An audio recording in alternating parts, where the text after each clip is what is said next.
Baik sahabat semua, pada kesempatan kali ini kita akan membahas kenapa ketika kita beternak ayam kampung, pada intinya ujung daripada peternakan kita walaupun terjadi penjualan, maka tidak ada selisih keuntungan atau tidak ada profit di bisnis ayam kampung ini.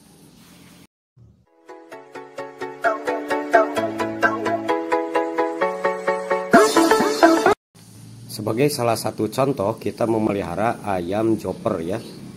Ayam chopper ini merupakan ayam yang sekarang banyak dibudidayakan oleh para peternak. Jadi sahabat semua, ayam chopper ini bisa panen di angka 60-75 hari. Seperti dalam pembahasan kemarin, sahabat semua, ketika kita berternak 100 ekor dalam jangka waktu 60 hari, maka sebetulnya kalau kita analisa, itu sudah ada di video sebelumnya bahwa kita akan rugi Rp260.000 gitu ya. Karena apa sahabat semua? Karena biaya pakan itu tidak sebanding dengan penjualan. Kecuali kalau kita ingin profitnya tinggi, maka kita harus menjual secara langsung kepada konsumen atau kita jual kepada rumah makan, atau bahkan yang lebih bagusnya kita bisa memotong sendiri dan dijual sendiri di rumah makan kita sendiri gitu ya.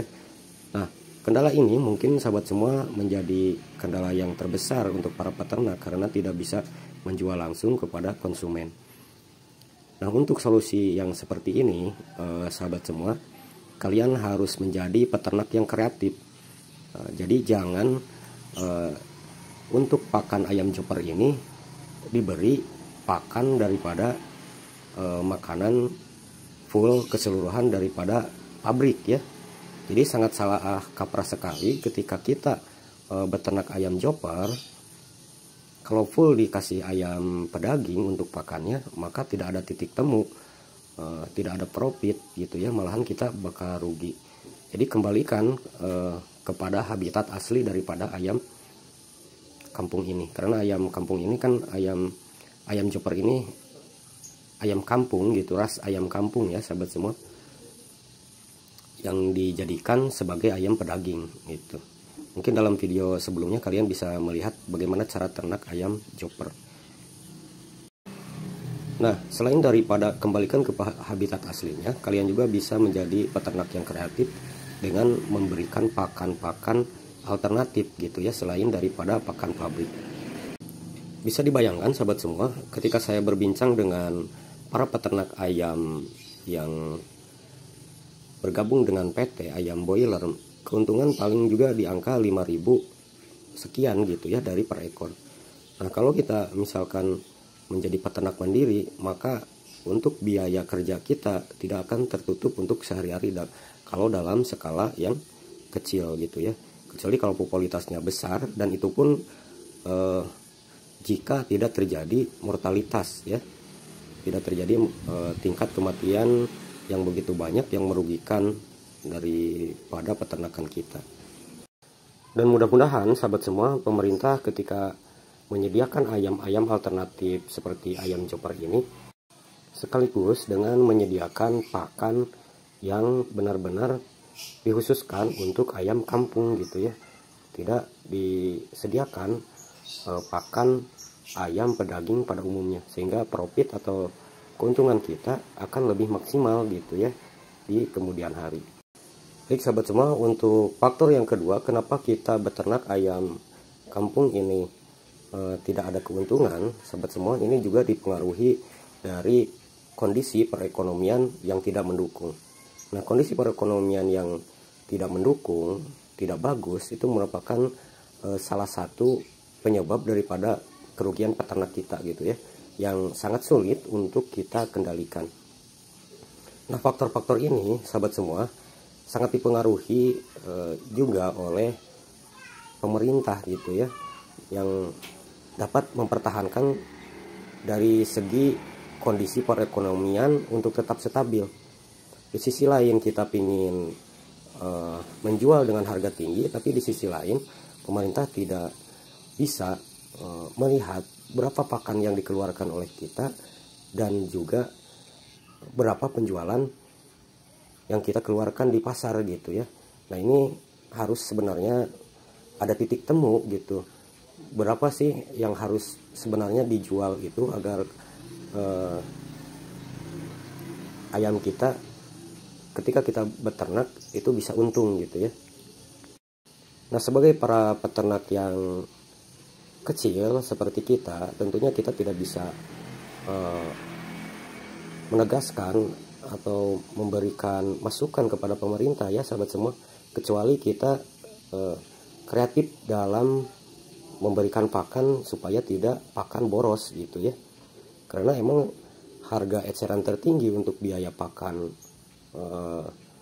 daripada pedaging itu bukan hanya stabil, malahan menjadi meningkat gitu ya.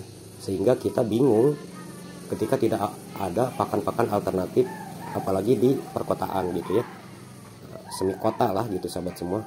Kalau di kampung sih bisa saja memakai pakan-pakan alternatif seperti dedaunan juga gitu ya. Terus juga kita bisa diumbar ke sawah atau yang lainnya. Nah untuk faktor yang ketiga biasanya sahabat semua, ini juga dari faktor pembelinya juga gitu ya. Kalau kondisi daripada pembelinya, ekonominya lagi tidak stabil, tentunya daya beli terhadap pedaging atau ayam kampung ini tidak menyebabkan ketidakstabilan juga gitu ya. Nah untuk pola daripada pembeli ini, sudut pandang daripada pembeli ketika kita bisa membeli hasil daripada ternak kita, itu sangat sulit untuk dirubah gitu ya, karena itu sudut pandang daripada konsumen. Mungkin sahabat semua nanti ketika daging impor masuk ke kita, maka si pembeli akan membeli daripada pedaging yang sudah jadi. Salah satu contoh mungkin pedaging yang siap saji ya, kami tidak bisa menyebutkan. Nah kecenderungan itu sahabat semua, masyarakat tidak akan membeli secara langsung kepada para peternak yang kecil ya, malahan tidak mau motong ayamnya itu, jadi membeli yang siap saji. Nah ini juga yang akan berpengaruh